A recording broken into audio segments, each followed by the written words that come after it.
Guys, meron naman tayo dito ngayong Ford Mustang GT. Dinala sa atin dito kasi ayaw itong umandar. Galing pa to ng Pampanga.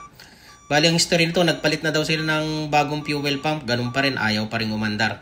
Kaya dinala na dito sa atin kasi may napanood din siguro sila sa atin na gumagawa tayo ng ganitong Mustang. Nagpapaandar din tayo. Sa chamba-chamba natin ay nakapagpaandar din tayo guys. Kaya ito, tingnan nyo guys kung ano naging problema. Ayaw, namamatay. Start. Wala. Start.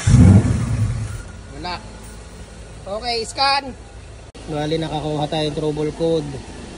Mass airflow, PCM, rear, parking aid, data, ECM, lost communication with the ECU.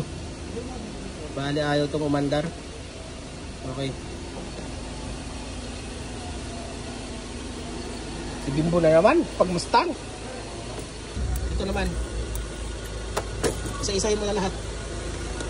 Yun, patay. Sira na yan. Ilan support na sira nito? Ano yan? 4 pin? Sira, dalawa. Bali guys, ang ginawa natin dito ay inisa-isa nating i-check yung relay. Basic muna tayo guys.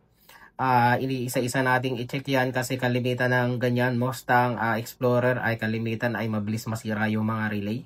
Then lilinisin din natin yung fuse box yan guys kasi nag-uumido na. Minsan kasi nilalanggam yan guys, kaya i-check nyo ng maigi bago tayo humatol ng pyesa. Kagaya nito guys, napalitan na agad ng bagong fuel pump pero malamang hindi sira yung fuel pump dito. Malamang ang sira nito ay mga relay lang. At saka kailangan natin itong i-program guys kasi pagkalagay namin ng relay ganun pa rin, naka-leave mode siya. Buburahan natin ito guys ng mga trouble code, then i-refresh natin. I-reprogram natin. Yan. Iti-testing natin yan. Bali, kausap na rin natin yung may-ari. Naka-online tayo sa kanya sa pagpapaandar para makita niya yung transparency natin guys. Say hi, bossing! Hi, boss! Hello! Ito pa, andaran challenge, no? Ang layo pa ng kwan. Tinuwing mo. Yan. High speed can. Okay na to, pre. Testing! The moment of truth! Woo! Yun. Okay na.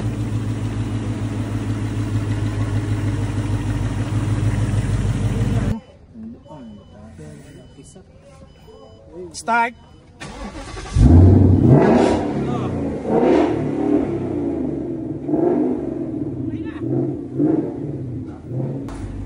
Huwag natin pakita kung kanino galing to. Kasi nakakaya. Yan. Check. Galing to ng Florida Blanca. Ford Mustang. Check 10 nila kaso wala tayong nakita pero okay lang yan kasi napunta sa atin. Thanks guys. Huwag natin pakita yon kasi syempre okay.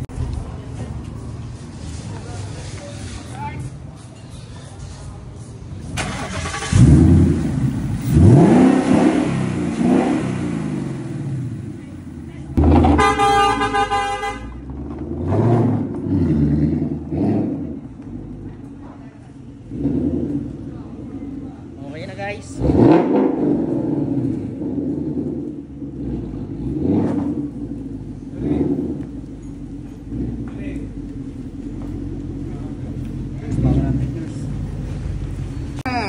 Yan, si bossing oh. Yan. Nagpadala pa sa atin dito na paano? Sayang yung fuel pump mo pre. Oo nga eh. Hindi, pero dahil ko, pag may naganap, Oo, benta natin. Ito mo kasi pero hindi mo yung na. bago yun dyan, yung nakalagay. Hindi mo lang chinek mo na yung mga relay. Ewan ko din sa naganap. Salamat! Ay, yun pala. Ikaw na wala nag-drive eh.